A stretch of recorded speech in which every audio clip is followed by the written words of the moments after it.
All right, so there's two ways to look at the world. You can look at the world with your mind, and you can look at a tree and nature with your mind and with your thoughts, and it will go through millions of filters, and you will just look at it and know conceptually, oh, this is beautiful, oh, this is nice, oh, this is this.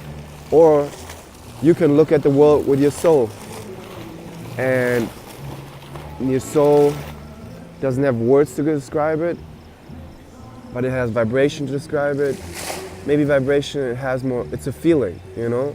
It's like almost this feeling when I look down Runyon Canyon and I'm staying, and I look and I stay there on the sunset, or not even sunset, or even like the sky, because my soul is like, I want to look there right now.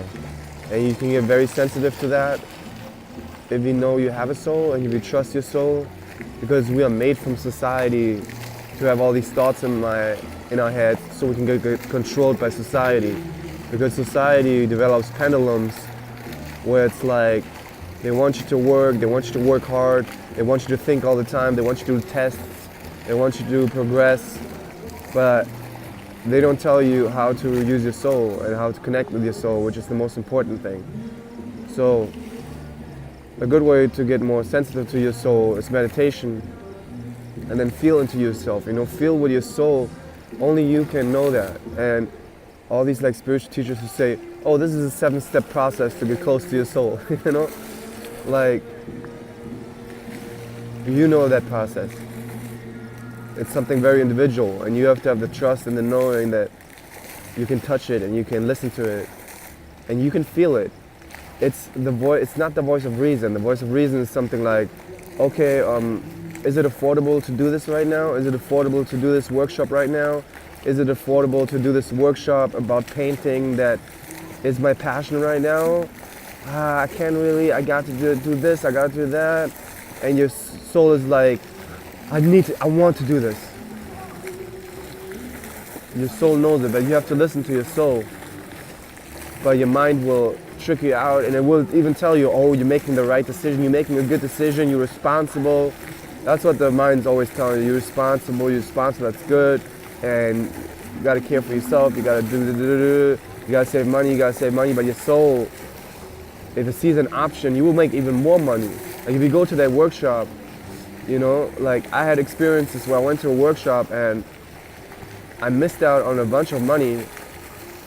This is a great example.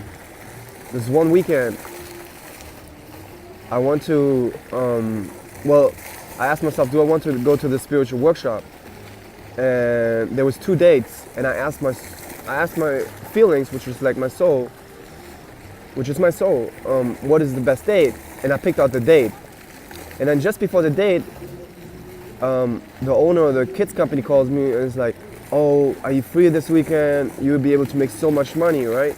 And I would have been able to make so much money that weekend, like I never done before.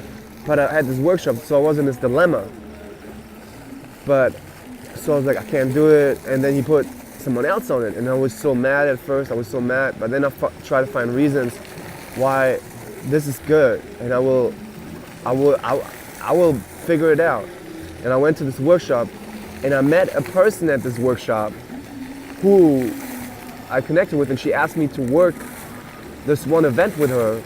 And then the owner of the company, I worked there, and I made in one weekend 6 times more, 7, 8 times the amount that I would have made that weekend.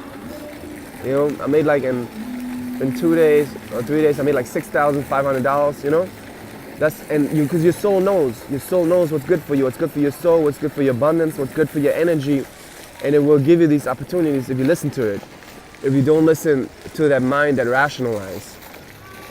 Yeah, and here's a video of me being at Runyon Canyon today, and my soul was like, saw rocks on the ground, and I was like, I would love to throw rocks. And then my mind was like, kids only throw rocks.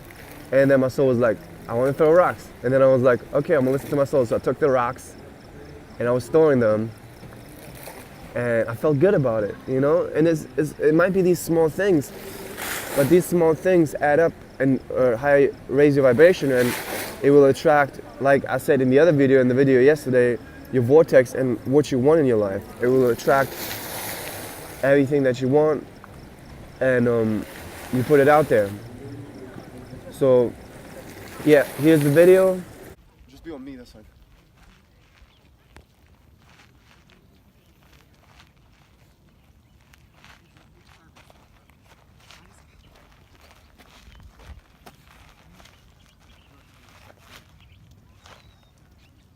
Thank you. If I didn't show it already, and yeah, I just wanted to share that. Try to like connect with your soul, and it's so like, it's not explainable like theoretically. It's not explainable at all theoretically. That's why for like rational theoretical people it's so hard, and you have to trust yourself, you know, to know that you can connect to it, and you can. Trust me, you can. You can. You feel it. You feel exactly what's right for you, and meditation helps a lot with it because it will bring you into balance. It's like a battery. If you put the battery plus minus wrong, then it's not going to power whatever instrument you have. But if you meditate, it puts plus minus right. And so then you're going to have power to power any instrument that you have. Same way with meditation. You're going to be balanced out.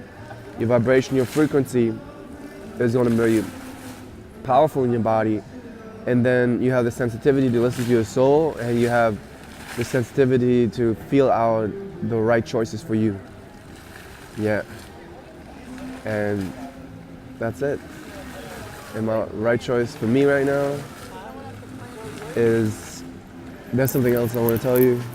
I can cut this middle part out.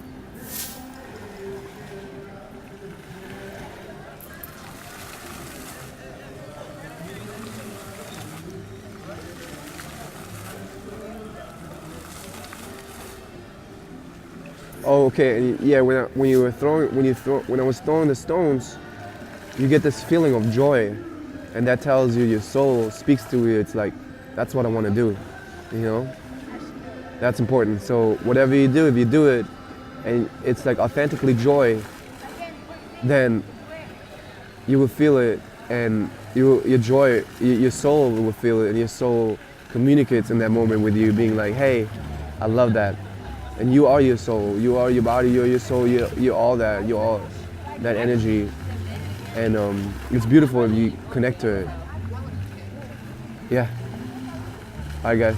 Bye. So one thing I wanted to add is, for you to listen to your soul, you have to quiet your mind a lot of the times. Not always, because you can have natural thoughts that come from your soul, where your soul wants to communicate with you, but that's in those cases where you're already living the joy of your soul.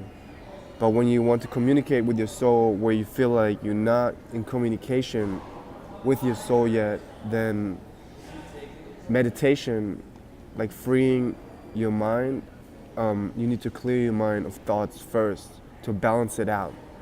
And then when you clear it first, then you have the sensitivity to listen to your soul.